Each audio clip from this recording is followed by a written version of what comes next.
নমস্কার বন্ধুরা, আগের পর্বে তোমাদের আমি বলেছিলাম যে আমি বাইক নিয়ে গুজরাট চলে এসেছি। সবচেয়ে মজার বিষয় হলো এই গুজরাটটি আমাদের পশ্চিমবঙ্গে রয়েছে। কি অবাক লাগছে? তাহলে পুরো ভিডিওটা দেখো, দেখলে সব বুঝতে পারবে।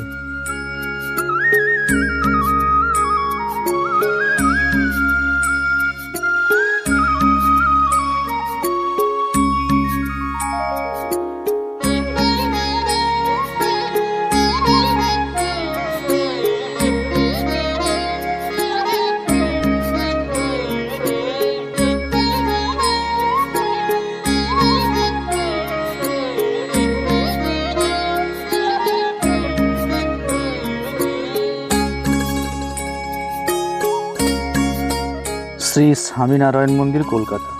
এই মন্দিরটি গুজরাটের স্বামীনারায়ণ সম্প্রদায়ের স্বামীনারায়ণ সংস্থার একটি হিন্দু মন্দির, যেটি আমতলার খুব কাছে বিষ্ণুপুর থানার ভাষায় অবস্থিত।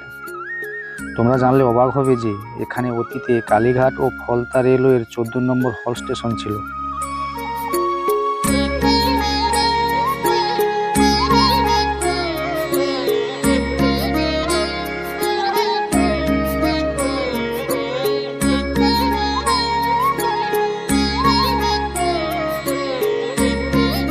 2014 সালে এই মন্দিরটি সর্বসাধারণের জন্য খুলে দেওয়া হয়।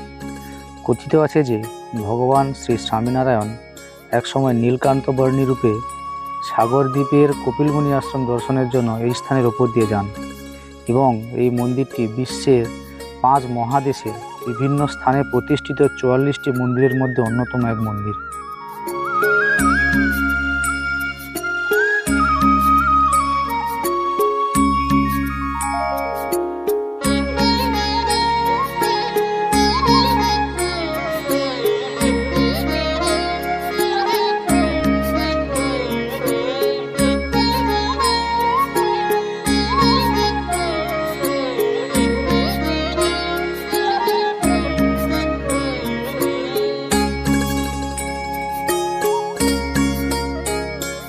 এইবার বলি মন্দিরটি কীভাবে তৈরি হয়েছে এবং মন্দিরটির কিছু খুঁটিনাটি তথ্য।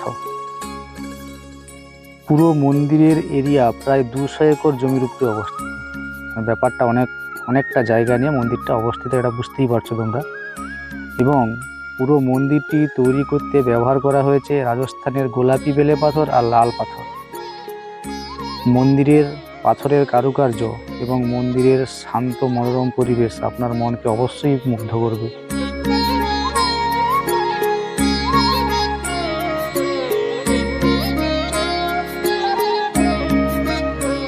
এই মন্দিরে পূজা করা হয় শ্রী ঘনশ্যাম মহারাজ, শ্রীকৃষ্ণ মহারাজ, রাধাকৃষ্ণ, সীতারাম, হনুমানজি, শিব পার্বতী ও গণেশজি।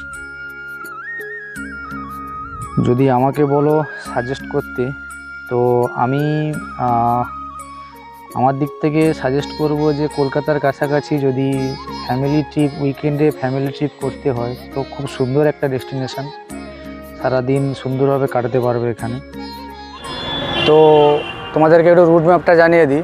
তোমরা যদি কেউ কলকাতা দিয়ে বাই ট্রেন আসতে চাও তাহলে শিয়ালদা থেকে ডায়মন্ড হারবারগামী ট্রেন ধরবে। ডায়মন্ড ট্রেন ধরে ডায়মন্ড হারবার নামবে। ওখান থেকে কলকাতাগামী যে কোনো বাস ধরলে তোমাদেরকে একদম মন্দিরের সামনে নামিয়ে দেবে। আর যদি কলকাতা দিয়ে কেউ বাস দিয়ে আসতে চাও, ধর্মতলা থেকে যে কোনো বাস, যেটা নামখানা যাচ্ছে, বকখালি যাচ্ছে, ডায়মন্ড হারবার যাচ্ছে, রামগঙ্গা যাচ্ছে, যে কোনো বাস ধরবে, একদম মন্দিরের সামনেই তোমাদেরকে নামিয়ে দেবে। জাস্ট মেন রোডের পাশেই মন্দিরটা। আর যদি কলকাতা দিয়ে বাই ট্রেন কেউ আসতে চাও বা অন্য কোথাও থেকে বাই ট্রেন দিয়ে কলকাতা ভায়া হয়ে কেউ আসতে চাও, তাহলে তোমরা মাঝেরহাট স্টেশনে নামবে। ওখান থেকে সেম একই রুট, নামখানাগামী বাস বা বকখালিগামী বাস, কাকদ্বীপগামী বাস বা ডায়মন্ডগামী বাস বা রামগামী বাস, যে কোনো বাস ধরবে তোমাদেরকে মন্দিরের সামনে নামিয়ে দেবে। তো তোমাদেরকে রুট ম্যাপটা জানিয়ে দিলাম। এই রুট দিয়ে মোটামুটি তোমরা খুব ইজিলি এই মন্দিরে পৌঁছাতে পারো। তো মোটামুটি ওইখানে হচ্ছে 2 নম্বর গেট, এটা 1 নম্বর গেট, আপাতত বন্ধ। আর 1 নম্বর গেট থেকে সামনে হচ্ছে এরকম মন্দির। আর মন্দিরে জাস্ট এন্ট্রান্সটা এরকম আছে, এরকম সামনে সিঁড়ি করা আছে। সাইড দিয়ে যারা হুইল চেয়ার দিয়ে উঠবে তাদের জন্য করা আছে। আর মন্দিরের সামনে দুটো এরকম হাতি আছে, হাতির ওপরে হচ্ছে একজন ওই সানাই বাজাচ্ছে। আর যদি দেখাই তোমাদেরকে, এইখানে এরকম একটা পায়ের চিহ্ন আছে, এইখানে এরকম একটা পায়ের চিহ্ন আছে। আর পায়ের চিহ্ন থেকে মন্দিরের ভিউটা জাস্ট কিছুটা এরকম লাগছে। আর এখান থেকে যদি মন্দিরটাকে একটু জুম করে তোমাদেরকে দেখাই, জাস্ট লাইক দ্যাট, মন্দিরটা এরকম খুবই সুন্দর। রাজস্থান থেকে পাথর এনে টোটাল এই যে মন্দিরের স্ট্রাকচার, টোটাল রাজস্থান থেকে পাথর এনে মন্দিরটাকে বানানো হয়েছে। জাস্ট ওইটা হচ্ছে 2 নম্বর গেট। 2 নম্বর গেট দিয়ে ঢুকলে এইরকম এইখানে পার্কিং আছে, 4 চাকা টোটো সমস্ত রকম পার্কিং পেয়ে যাবে। আর ওই যে ব্যারিকেডটা করা আছে ওর ওপারে বাস, যারা বাস নিয়ে টুরিস্টরা আসে ওদের পার্কিংয়ের ব্যবস্থা আছে। পার্কিং লটটা বেশ বড়। আর পার্কিংয়ের চার্টটা কী আছে ওটা তোমাদের সঙ্গে একটু পরে আমি শেয়ার করছি। আর মন্দিরের নিয়মাবলী বা কখন মন্দির খুলছে বা বন্ধ হয় ওটার সমস্ত নিয়মাবলী একটু পরে তোমাদের সঙ্গে শেয়ার করছি আমি। পার্কিং লটের ওই দিক দিয়ে এরকম একটা রাস্তা আছে, এই রাস্তাতে এলে এইখানে মোটামুটি একটা স্ন্যাক্সের দোকান পেয়ে যাবে, ছোটোখাটো কোল্ড ড্রিঙ্কস সমস্ত রকম জিনিস আছে এখানে, খাবার দোকান। আর এই দিকে এরকম গেলে এদিকে সব এরকম ছোটো ছোটো সব বসার জায়গা করা আছে, এখানে বসতে পারো, ছবি তুলতে পারো, ফটোগ্রাফি করতে পারো। এখানে হচ্ছে ওয়াশরুম আছে, লেডিস জেন্টস দুটোই বোথ আছে এখানে। আর সামনে হচ্ছে ওইটা হচ্ছে তোমার খাবার রুম, মানে মন্দিরে যে ভোগ প্রসাদ হয় ওইটা খাবার রুম ওইটা। তোমাদেরকে মন্দিরের যে নিয়মাবলীগুলো আছে আর কখন কি খোলে টোলে ওইগুলো একটু ডিটেলসে তোমাদের সঙ্গে শেয়ার করি আর জানাই তোমাদেরকে। তো দেখো, মন্দির হচ্ছে খোলার টাইম হচ্ছে সকালবেলা 7:30 থেকে দুপুরবেলা 12টা পর্যন্ত, আর বিকেলবেলা 4টে থেকে সন্ধ্যে 8টা পর্যন্ত। পর্যটকদের জন্য যে নির্দেশ আছে যেগুলো করা যাবে না এখানে, এটা হচ্ছে ধূমপান, তামাক, অ্যালকোহল নিষিদ্ধ করা আছে, ফটোগ্রাফি ভিডিওগ্রাফি নিষিদ্ধ। আর যেটা আমার পার্সোনালি খুব ভালো লেগেছে, হাঁটুর উপরে শর্টস অ্যান্ড স্কার্টস পরা অনুমোদিত নয়।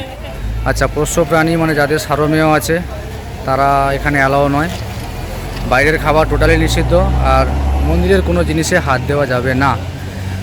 জুতার কাউন্টার ব্যবহার করতে পারেন, ওটা হচ্ছে সম্পূর্ণ ফ্রিতে আছে, মূল মন্দির ছাড়া কোথাও যাওয়া যাবে না। আর এখানে লেখা আছে আপনারা নিজের ঝুঁকিতে গাড়ি পার্ক করুন, বাট গাড়ি পার্ক করার জন্য এদের ব্যবস্থা করা আছে এবং তার জন্য একটা চার্জও আছে। এরকম পার্কিং, আর পার্কিংয়ের চার্টটা ওইখানে আছে। চলো একটু কাছে গিয়ে তোমাদেরকে দেখাই।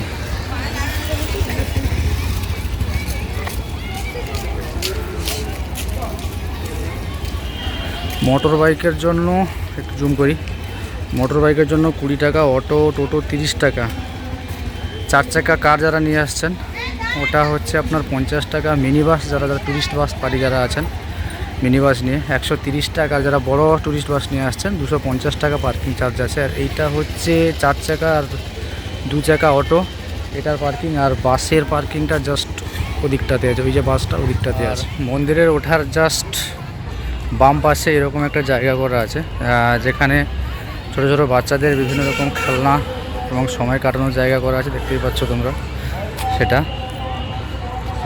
আর বলে রাখি, এটা হচ্ছে অ্যাকচুয়ালি পৈলান মন্দির নামে বিখ্যাত আমাদের এই দিকটাতে। এটা হচ্ছে অ্যাকচুয়ালি স্বামীনারায়ণ মন্দির। তো ভিডিওটা ভালো লাগলে অবশ্যই একটা লাইক করে দিও, আর বন্ধুদের সঙ্গে শেয়ার করে দিও, আর একটা কমেন্ট করে দিও ছোট্ট করে। দেখা হচ্ছে অন্য কোনো ভিডিওতে, অন্য কোনো ব্লগে। তত সময় সবাই সুস্থ থাকো, ভালো থাকো। আর হ্যাঁ, অবশ্যই আমার চ্যানেল যদি নতুন হয়ে থাকো তাহলে চ্যানেলটা সাবস্ক্রাইব করে আমার পাশে থেকো। টাটা, দেখা হচ্ছে অন্য কোনো ব্লগে।